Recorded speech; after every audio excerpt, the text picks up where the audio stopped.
Yes. Good morning.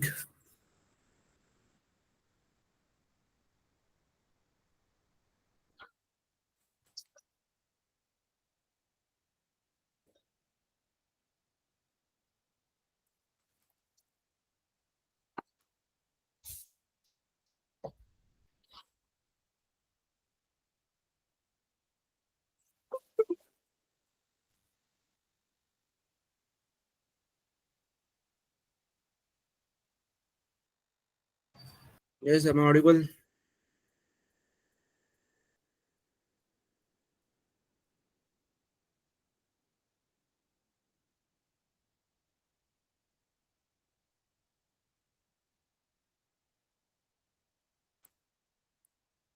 आवाज आ रही है कि मेरी?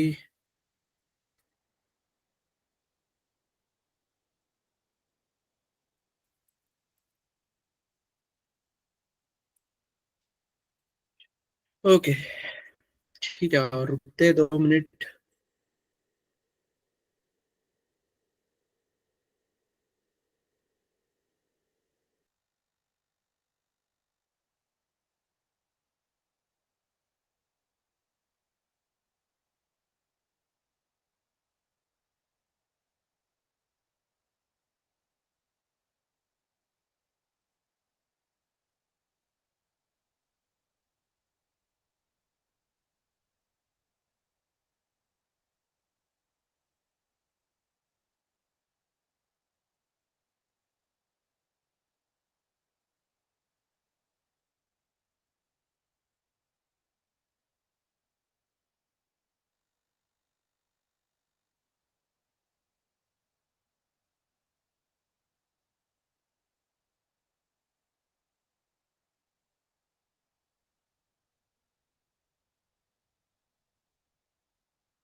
ओके, क्या डिस्कस किया था हमने कल?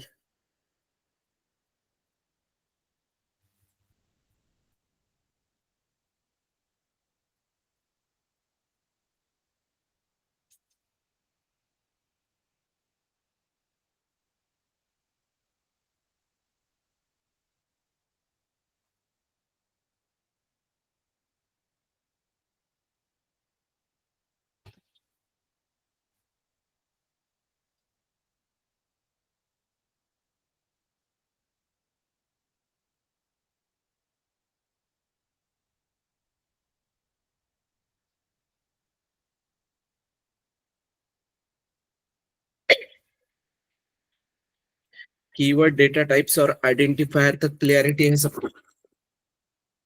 यस।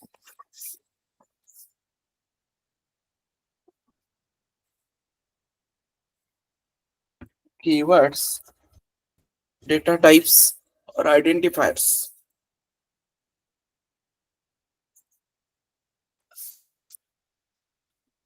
इसमें कुछ डाउट है किसी को? ओके, फिर क्या आता है उसके बाद?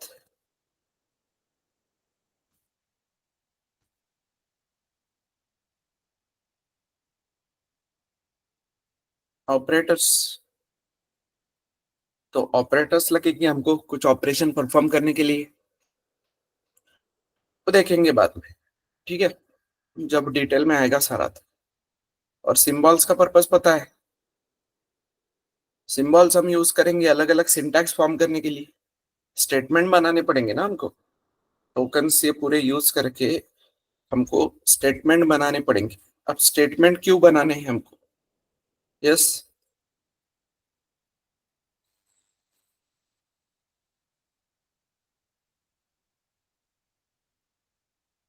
ये पूरे जो टोकन्स है, ये सारे टोकन्स को कंबाइन करके, मतलब ये सारे टोकन्स को यूज करके एक प्रॉपर स्टेटमेंट्स बनाने हैं, प्रॉपर सिंटैक्स बनाने हैं। और वो सिंटैक्स हमको लिखने हैं एक फाइल में। क्यों लिखने हैं ये? यस।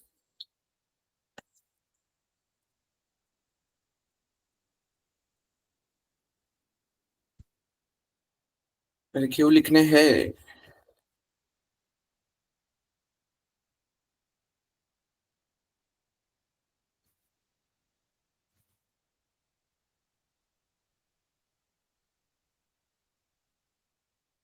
लैंग्वेज किस चीज के लिए पढ़ते हैं बेटा हम लोग? लैंग्वेज क्यों सीखते हैं? सिंपल है ना। To communicate. कम्युनिकेट करने के लिए लैंग्वेज सीखते हैं। समझ में आ रहा है? अब हमको किसके साथ कम्युनिकेट करना है?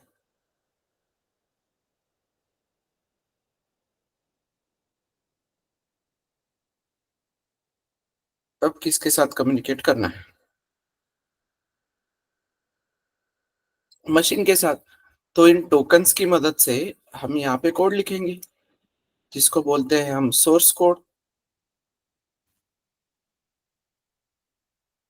और यही कोड हमको मशीन को समझाना है।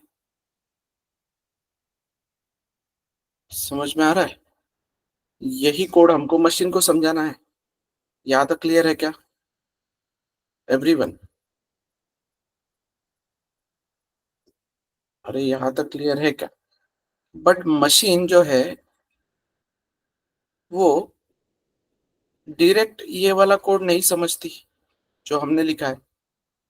क्लियर?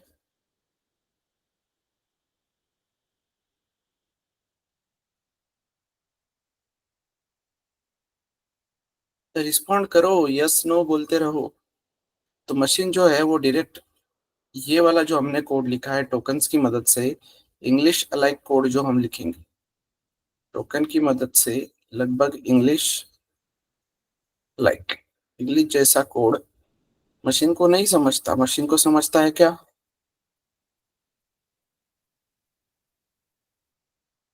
मशीन को समझता है बाइनरी।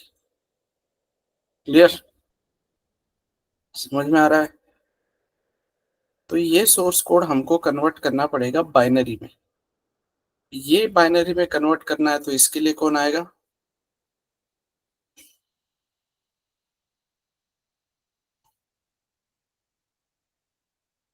एक ट्रांसलेटर। ठीक है। एक ट्रांसलेटर आएगा जो इस सोर्स कोड को कन्वर्ट करके देगा बाइनरी में। उस ट्रांसलेटर को हम बोलेंगे कंपाइलर।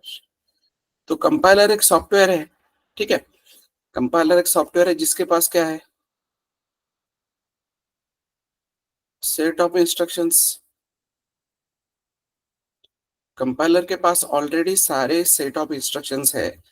हमने जो इंग्लिश अलग कोड दिया है उसको कंपाइलर मैच करेगा और मैच करके कन्वर्ट करके देगा उसको। क्लियर? तो सेट ऑफ इंस्ट्रक्शंस है इसके पास पूरे। तो वो सेट ऑफ इंस्ट्रक्शंस को बराबर कन्वर्ट करेगा बाइनरी में। और मशीन इस बाइनरी को क्या करेगा? मशीन इस बाइनरी को इंटरप्रेट करेगा। क्योंकि मशीन के पास क्या है? ओएस। ओएस के पास क्या है? प्रोसेसर।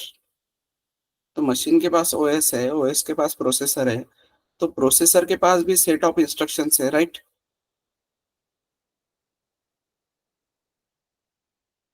समझ में आ रहा है एवरीवन?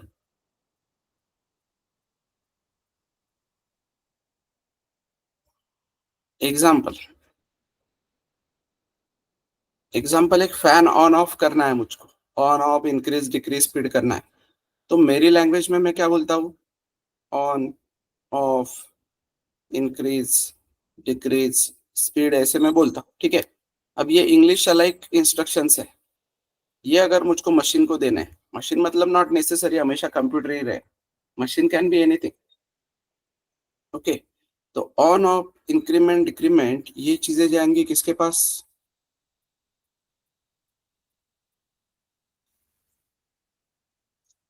ये चीजें जाएगी जो भी हमारा ट्रांसलेटर है, जो भी ट्रांसलेटर है कंपाइलर, उसके पास। और कंपाइलर इसको क्या करेगा, प्रॉपर बाइनरीज में कन्वर्ट करके देगा। तो लेट से ऑन के लिए 0011 ऐसा कुछ बाइनरी है। ऑफ ये एग्जांपल है, हाँ, ठीक है। ऑफ के लिए 0000 कर दे रहे हैं हम, इंक्रीज के लिए 0110 कर रहे हैं, डिक्रीज के लिए 1010 कर रहे हैं, ठीक है। समझ में आ रहा है?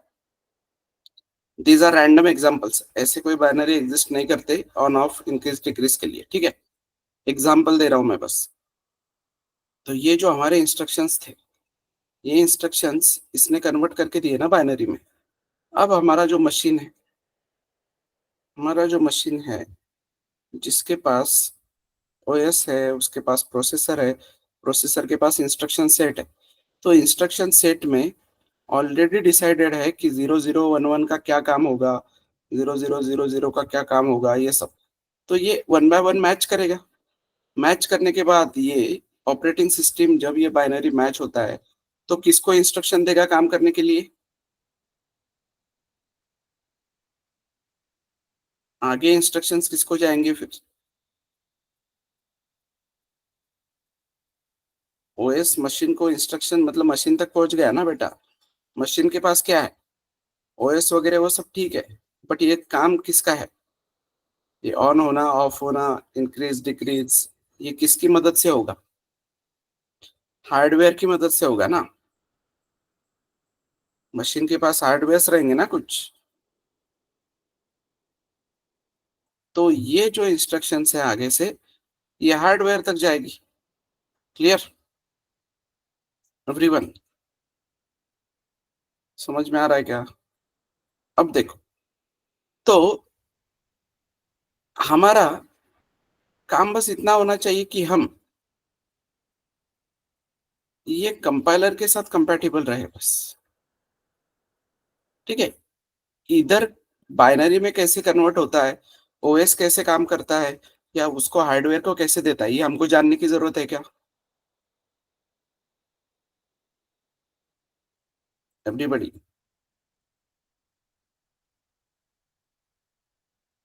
इसकी जरूरत नहीं है। अपना काम क्या होना चाहिए बस, कि इंग्लिश अलाइक लैंग्वेज समझना, मतलब ये सारे कोडिंग समझना, टोकन सारे। और कंपाइलर से कंपैटिबल रहना, मतलब कंपाइलर को क्या क्या चीजें समझती है, कंपाइलर को क्या क्या चीजें समझती है, सिंटैक्स क्या होने चाहिए। कंपाइलर वैसे तुमको गाइड करेगा, मैंने कल भी बताया तुमको, कंपाइलर इज आवर फ्रेंड। वो हमको पूरा गाइड करेगा कि ये लाइन पे एरर आया, यहाँ पे तुम ये यूज करो, वो यूज करो। तो कंपाइलर तुमको गाइड करेगा, तुमको बस पढ़ना है, सारे कमेंट्स पढ़ के एरर सॉल्व करना है प्रॉपरली। समझ में आ रहा है?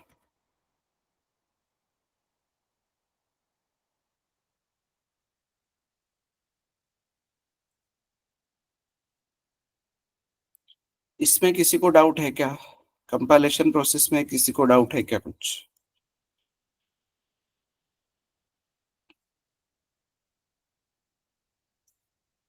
यस। तेजल, समर्थ, प्रणव, ओम, वैष्णवी, मानसी, भारती, बालाजी, तुषार, यहाँ तक समझ में आया सबको?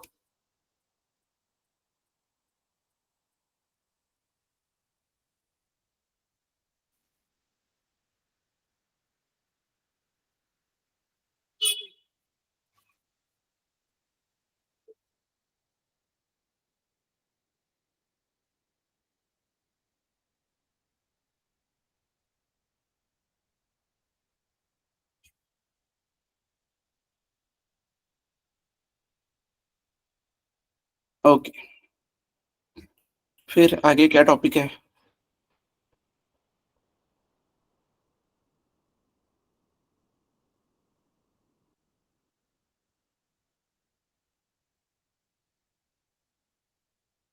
आगे क्या टॉपिक है?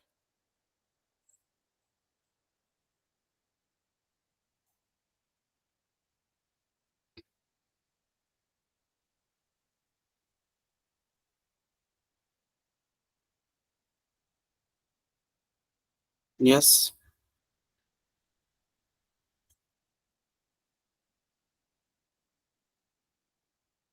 अब ये बाइनरी मतलब ये तुम्हारी EXE फाइल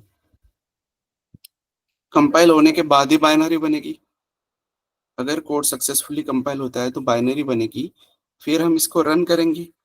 तो रन करेंगे तो जो भी हमने इंस्ट्रक्शन दिए हैं उसमें हमने कुछ वेरिएबल्स बनाए होंगे जहाँ पे कुछ डेटा स्टोर कर रहे हैं, सब काम कर रहे हैं। तो ये सब डेटा स्टोरिंग वगैरह के लिए मेमोरी लगती है, राइट? ठीक है, तो मेमोरी लगेगी ना एवरीवन। तो ये मेमोरी देने का काम कौन करेगा? अब ये बाइनरी के साथ डील करना किसकी रिस्पॉन्सिबिलिटी है सारी? बाइनरी के साथ डील करना किसकी रिस्पॉन्सिबिलिटी है? यस, ओएस की। तो ओएस विल डिसाइड नाउ कि कैसे मेमोरी मैनेजमेंट करना है, कैसे मेमोरी देना है जो भी इंस्ट्रक्शंस आए हैं उसके लिए। तो ओएस कहाँ पे देगा हमको मेमोरी? ये बाइनरी फाइल एग्जीक्यूट जब हम करेंगे एक एक एक एक, तो ओएस मेमोरी अलोकेट करेगा। तो कहाँ पे मिलती है वो मेमोरी? यस।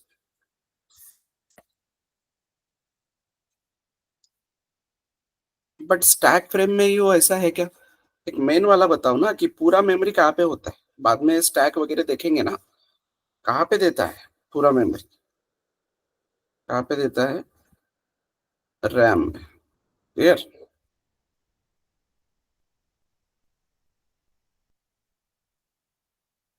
रैम में ये मेमोरी देता है। फिर रैम में simply will be having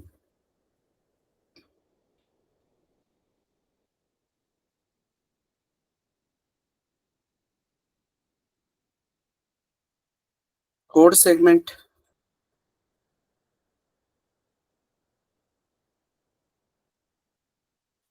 and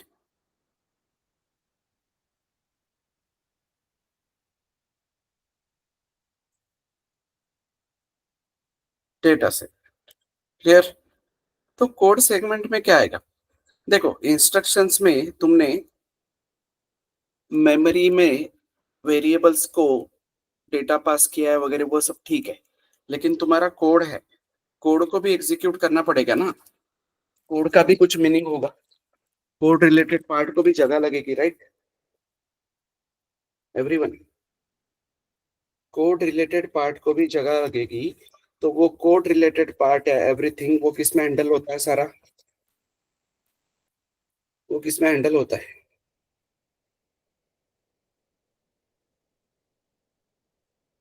ये वाले पार्ट, कोड सेगमेंट वाले पार्ट, जिससे हमको फिलहाल लेना देना नहीं है कुछ। क्लियर? क्लियर है क्या? जिससे हमको फिलहाल कुछ लेना देना नहीं है।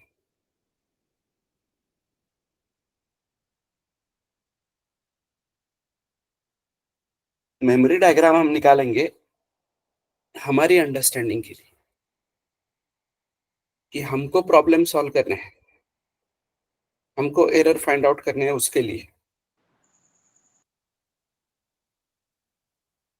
तो डेटा सेगमेंट की बात होगी। तो डेटा सेगमेंट में स्टैक रहेगा, ग्लोबल एंड स्टैटिक रहेगा, और हीप एरिया है। Clear everyone?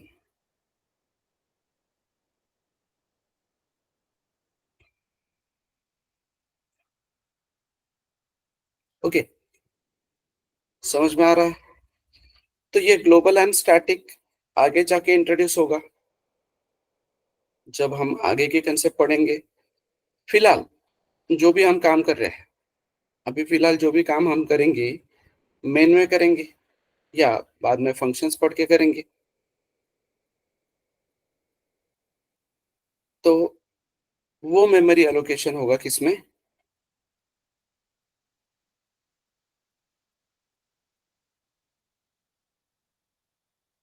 स्टैक। स्टैक समझ में आता है सबको? स्टैक क्या है? Data structure everyone. Data structure मतलब अरेंजिंग डेटा इन अ सिक्वेंशियल मैनर। तो स्टैक का मतलब क्या होता है, कैसे डेटा अरेंज होता है उसमें?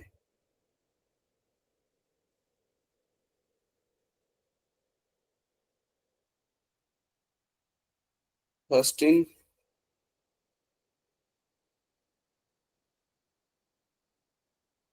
लास्ट आउट, मतलब अभी ये 10 अगर फर्स्ट इन हुआ है तो ये लास्ट आउट होगा, या फिर लास्ट इन फर्स्ट आउट। तो अभी अगर हमको कुछ निकालनी है चीज तो क्या होगा?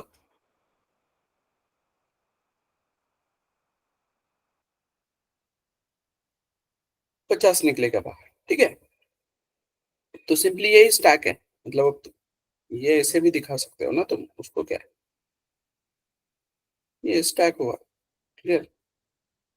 तो दिस इज योर स्टैक। यहाँ पे एक एक चीज जाएगी और यहाँ से एक एक चीज बाहर निकलेगी, क्लियर। समझ में आ रहा है क्या? फिर तुमने इनिशियलाइजेशन और डिक्लेरेशन वाला पार्ट देखा होगा, ठीक है। तो अब मेमोरी है तुम्हारे पास, डेटा टाइप का पर्पस पता चला है, ठीक है। अब मैंने बोला फॉर एग्जांपल इंट ए, तो इंट ए मतलब क्या? This is what, this is what declaration. तो ए इज डिक्लेयर्ड। मैंने अभी तुमको बोला है कि जो भी काम होगा फिलहाल स्टैक में होगा, बाद में देखेंगे हम दूसरे मेमोरीज में जाने का। तो इंट ए मैंने बोला है, मतलब ए डिक्लेयर हुआ है। मतलब सिंपली क्या हुआ है, रैम में ये स्पेसिफिक एरिया में ए को एक बॉक्स बना है 4 बाइट का,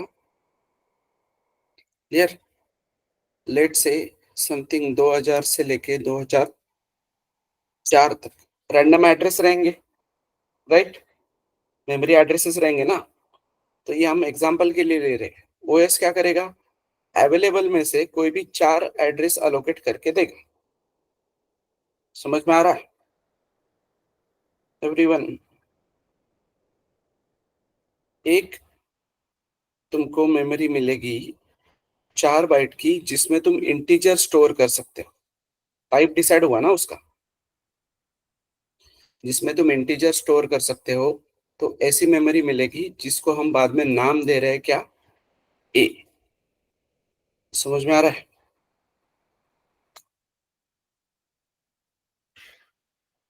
क्लियर है अभी? तो whenever you are again saying integer B, तो क्या होगा, एक बी नाम का एरिया मिलेगा, एक 3000 से लेके 3000, 3004, 3000 से लेके 3004, 3004, और यहाँ पे मेमोरी मिलेगी। अब यहाँ पे 2000 से लेके 2003 मिलना पॉसिबल है क्या वापस बी को?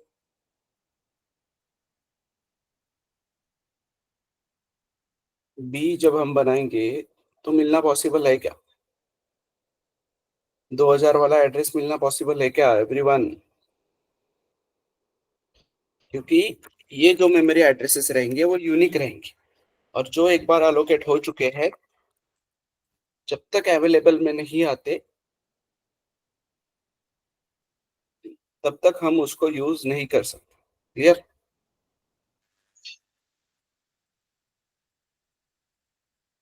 यहाँ तक समझ में आया क्या? तो सिंपली हमने देखा है, कल को मैं अगर कैरेक्टर सी एच बोलता तो क्या होगा, समथिंग सी एच बनेगा 4000 से लेके 4000, कितना, 4000 से लेके कितना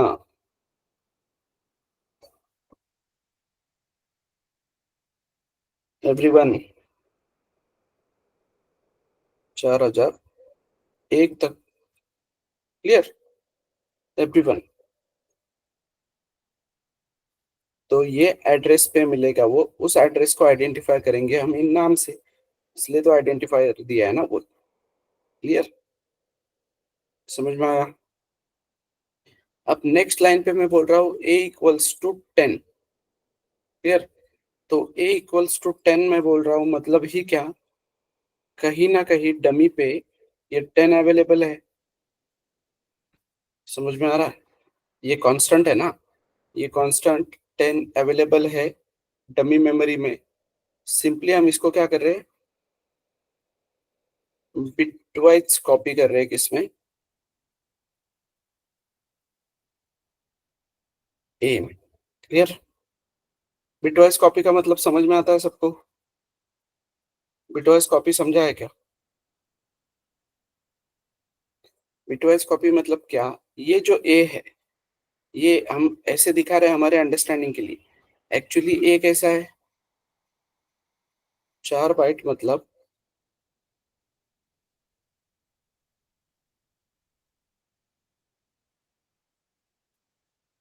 ये ऐसे समथिंग 32 बिट्स।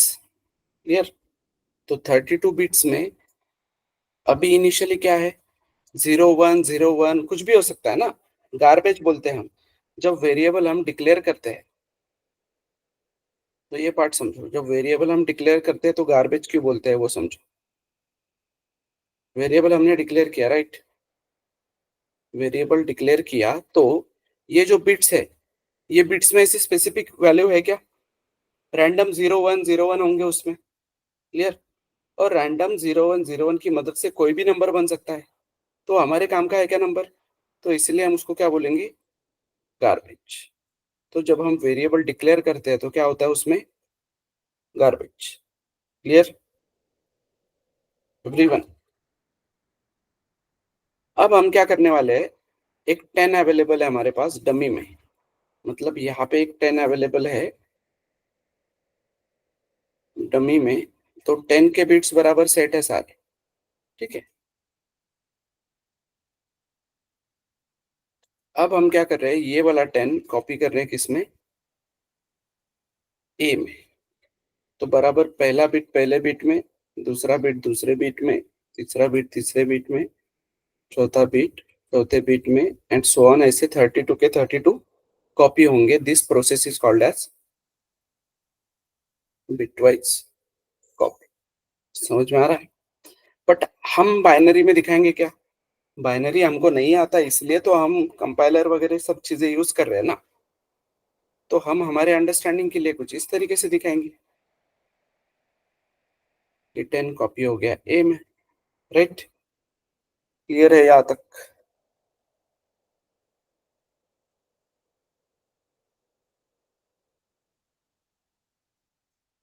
यहाँ तक क्लियर है क्या?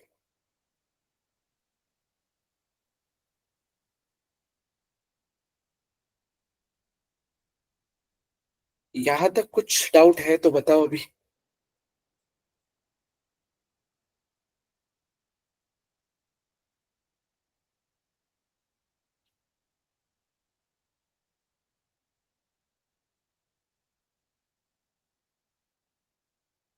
और कुछ डिस्कस करना है तो बताओ।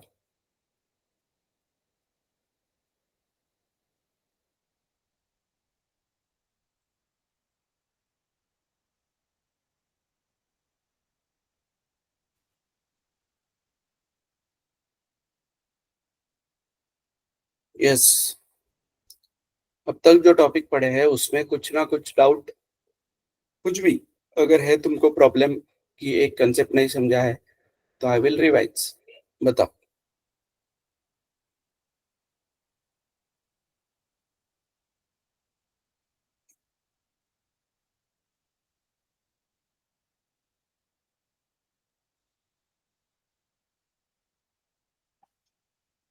हाँ, तो क्या रिवाइज करूंगा, क्या रिवाइज करूँ वो बताओ।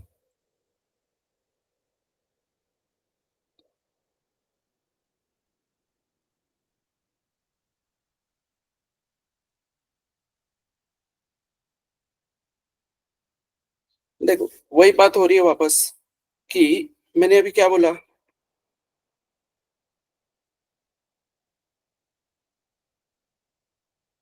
अपना काम क्या है, सोर्स कोड लिखना, और कंपाइलर उसको बाइनरी में कन्वर्ट करके देगा। तो सोर्स कोड और कंपाइलर तक का ही जर्नी अपने को याद रखना है। मतलब सोर्स कोड और कंपाइलर के बीच में ही अपने को समझना है ना, ये सब चीजें कैसी होगी, ये कौन से सब्जेक्ट का पार्ट है। यहाँ पे इधर क्या होगा, ये कौन से सब्जेक्ट में पढ़ेंगे एवरीवन।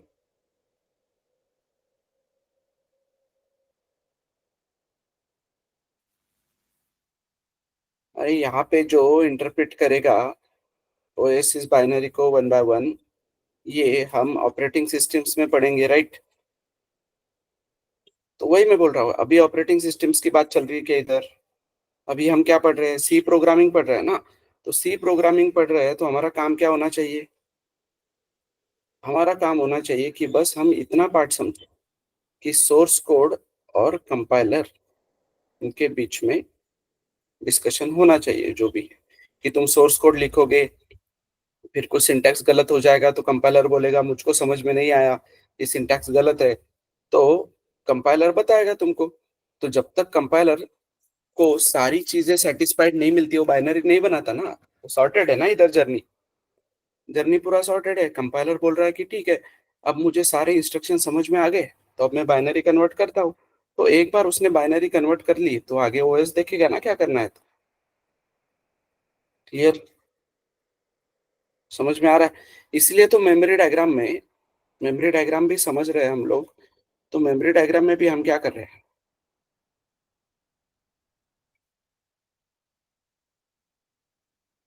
हम यहाँ पे बाइनरीज में लिख रहे हैं क्या कुछ, यहाँ पे बाइनरीज में लिख रहे हैं क्या कुछ, नहीं। ये हमारे अंडरस्टैंडिंग के लिए ना, रैम में ये मेमोरी रहेगा, ओएस मैनेज कर लेगा सब चीजें, राइट। समझ में आया क्या।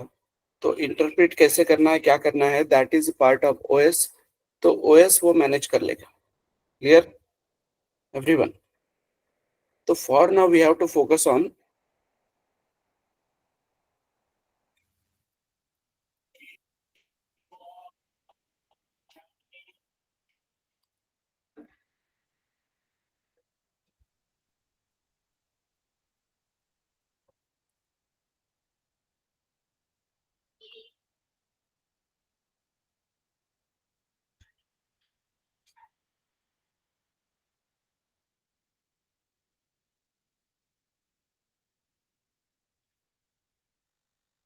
We have to focus on this part, source code और कंपाइलर। और सोर्स कोड किसकी मदद से लिखने मिलेगा हमको, सोर्स कोड किसकी मदद से लिखने मिलेगा।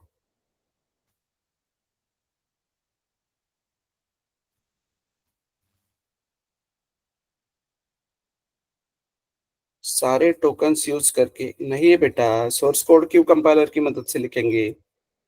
ये सारे जो टोकन्स पढ़ रहे हैं हम लोग, ये सारे टोकन्स की मदद से हम कुछ स्टेटमेंट फॉर्म करेंगे। छोटा बच्चा जब लैंग्वेज सीखता है नहीं, तो पहले वर्ड सीखता है, फिर उन वर्ड्स से प्रॉपर सेंटेंस फॉर्म करता है, फिर वो सेंटेंस फॉर्म करके इंस्ट्रक्शन दे सकता है ना, कम्युनिकेट कर सकता है ना आगे वाले से। समझ में आ रहा है क्या। तो हमको मशीन के साथ कम्युनिकेट करना है, तो हम डायरेक्ट मशीन के साथ नहीं कम्युनिकेट कर सकते, तो हमको कंपाइलर के साथ कम्युनिकेट करना है। तो हम जो हमको चाहिए चीजें, वो स्टेटमेंट फॉर्म करके कंपाइलर को बताएंगे। कंपाइलर बोलेगा मुझको समझ में आ गया है, तो कंपाइलर तब उसको बाइनरी में कन्वर्ट करेगा। क्लियर। तो एवरीथिंग, ये टोकन्स से तुमको समझना है। तो क्या क्या है टोकन्स में अपने पास, कीवर्ड्स है 32। तो ये 32 कीवर्ड्स है, इन सबको अपना अपना एक मीनिंग अटैच रहेगा। ठीक है।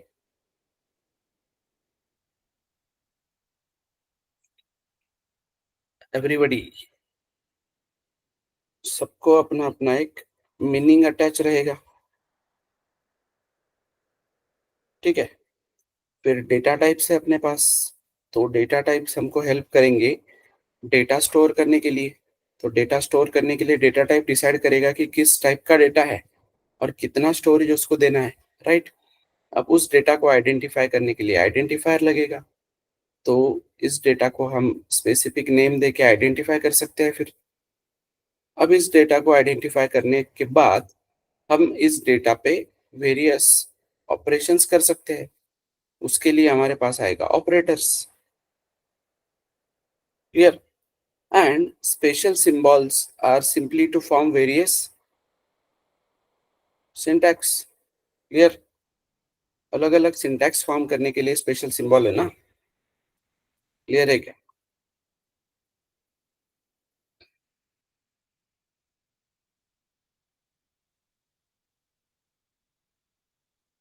समझ में आ रहा है?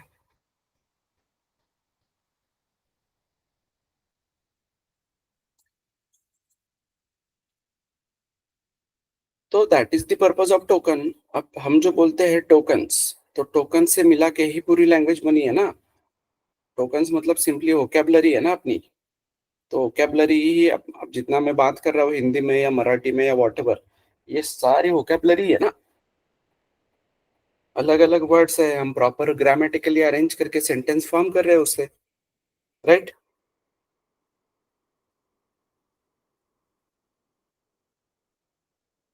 तो ये टोकन्स में ही पूरा प्रोग्रामिंग आ जाएगा।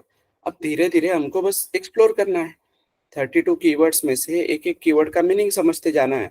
डेटा टाइप्स आगे जाते हैं समझते हुए। तो ये ऑपरेटर्स समझने हैं डिटेल में। क्लियर?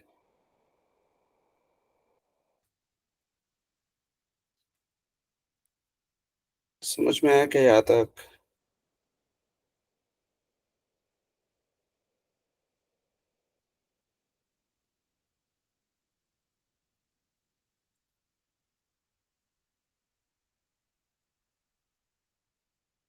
इसमें कोई डाउट है और?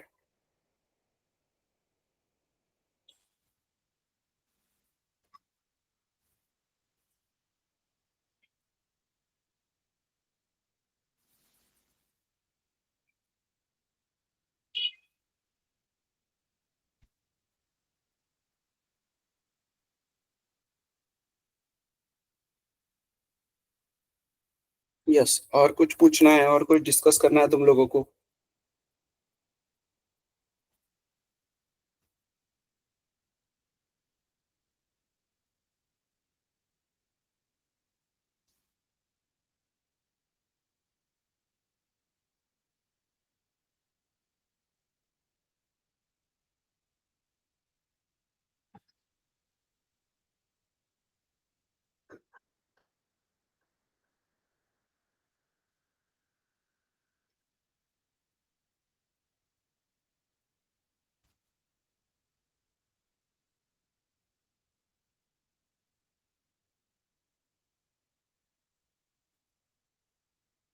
हाँ, तो डिफिकल्ट नहीं जाएगा ना जब ये समझेंगे प्रॉपरली। एक एक कंसेप्चुअली समझेंगे पहले। ये कंसेप्ट एक बार समझ में आएगा, तब धीरे धीरे इम्प्लीमेंट करना स्टार्ट करेंगे। अब प्रॉब्लम स्टेटमेंट आया ही नहीं ना अपने पास अब तक। पहले ऑपरेटर्स पढ़ने पड़ेंगे। अब ये हेलो वर्ल्ड प्रिंट कर सकते हैं ज्यादा से ज्यादा, लेकिन वो प्रिंट करके करेंगे क्या? समझ में आ रहा है? उससे कुछ प्रोग्रामिंग क्लियर होने वाली है क्या? उससे कुछ लॉजिक बिल्ड होने वाला है क्या? तो देखेंगे, अभी ऑपरेटर्स पढ़ेंगे उसके लिए। अभी बस हम वेरिएबल डिक्लेयर कर पा रहे हैं, वेरिएबल में वैल्यू डाल पा रहे हैं। राइट?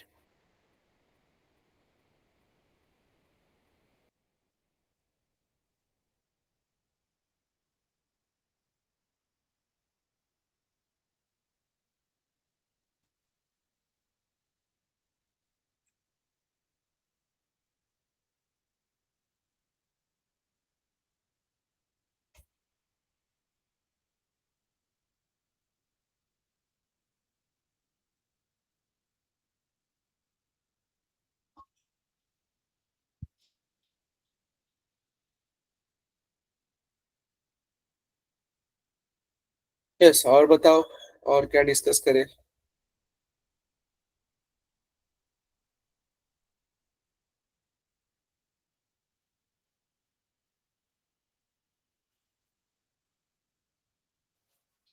कितने लोगों ने किया है प्रोग्रामिंग इसके पहले?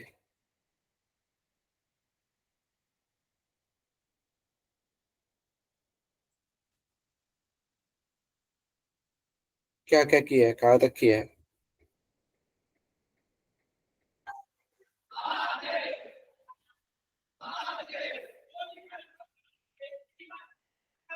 File handling. ओके, कुछ बनाया प्रोजेक्ट वगैरह?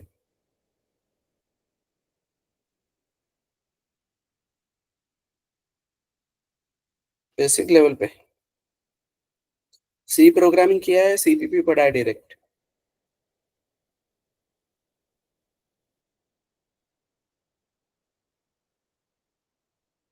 सी प्रोग्रामिंग किया है क्या? C programming, okay. तो उसमें फाइल हैंडलिंग वगैरह किया है? ओके। हेलो वर्ल्ड प्रिंट किया है सबने? कितने लोगों ने हेलो वर्ल्ड प्रिंट किया है अब तक जिंदगी में?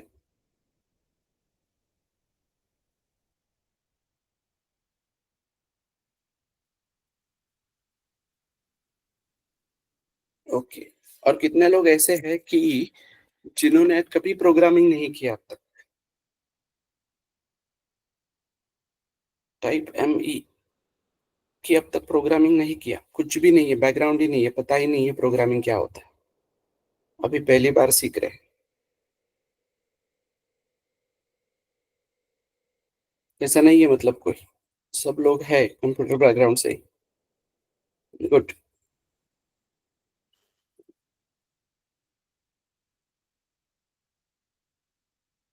ठीक है, सारी चीजें समझ में आ रही है क्या तुमको?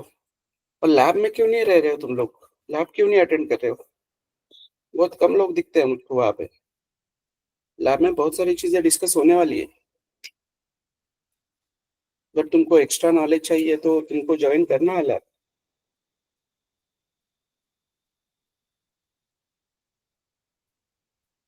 यस। कितने लोगों का पॉसिबल नहीं है?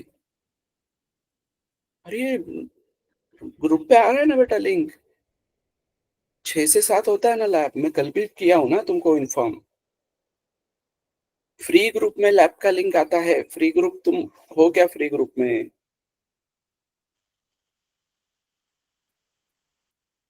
हाँ, टेलीग्राम का। तो ज्वाइन करो ना बेटा, उधर असाइनमेंट्स भी आएंगे कल को। वहां पे सारी इंफॉर्मेशन आती है। टेलीग्राम यूज करने में प्रॉब्लम क्या है?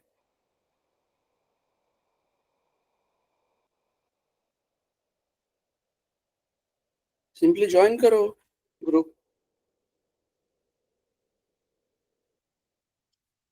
कल ही तो ग्रुप लिंक डाला था एक ने। यहाँ पे क्लिक करो, जो स्नेहा ने लिंक भेजा है उस पे क्लिक करो और ज्वाइन करो। सीधा तुमको ग्रुप पे लेके जाएगा ना वो।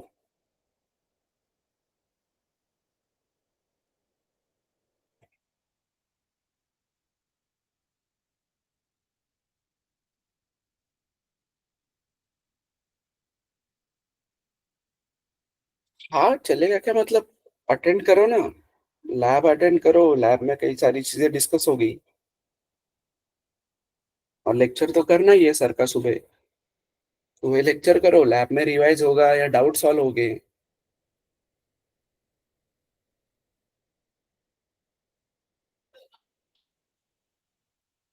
हाँ, मॉर्निंग में भी है ना, 2 लैब है ना तुमको। एक 11:30 से 1 तक है, और एक 6 से 7 तक है। सी प्रोग्रामिंग के लिए जरूरत पड़ेगी ना तुमको 2 लैब्स की, क्योंकि लॉजिक बिल्डिंग और काफी सारी चीजें करनी है ना इसमें।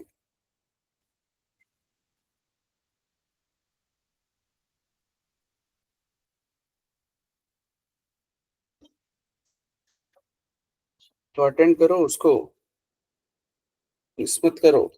कितने लोग यहाँ पे वर्किंग है? देखो बेटा, कंपलसरी ऐसा कुछ नहीं होता है, ठीक है? तुम लोगों ने करना चाहिए ज्वाइन।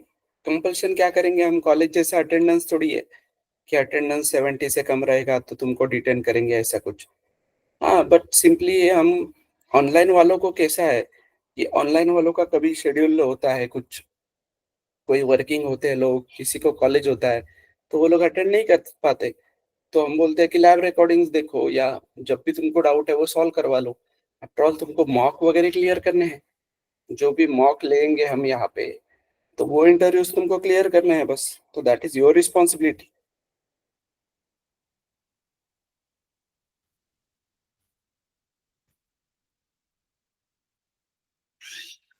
लॉजिक बिल्डिंग के बारे में डिस्कस करेंगे आज। आज का लैब ज्वाइन करो, वहां पे हम लॉजिक बिल्डिंग के बारे में डिस्कस करेंगे 6 से 7।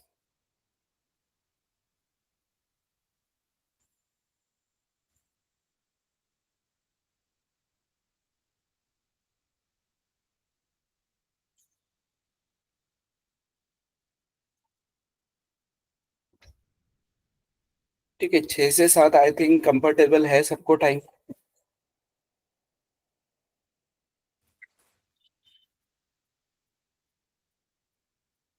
यस। हाँ, तो 6 से 7 में जिनका सुबह पॉसिबल नहीं है, दे कैन ज्वाइन 6 to 7। और जिनका दोनों टाइम पॉसिबल है वो दोनों ज्वाइन करो। ठीक है, और लेक्चर तो ज्वाइन करना ही है सुबह। Clear?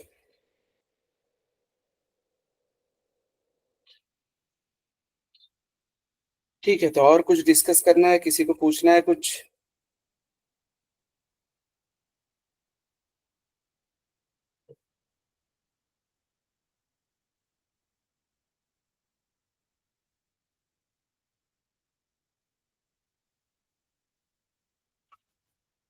So in evening will discuss about logic building.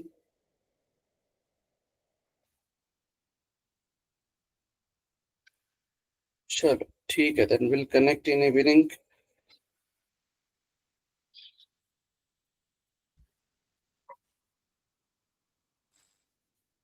चलो, बाय।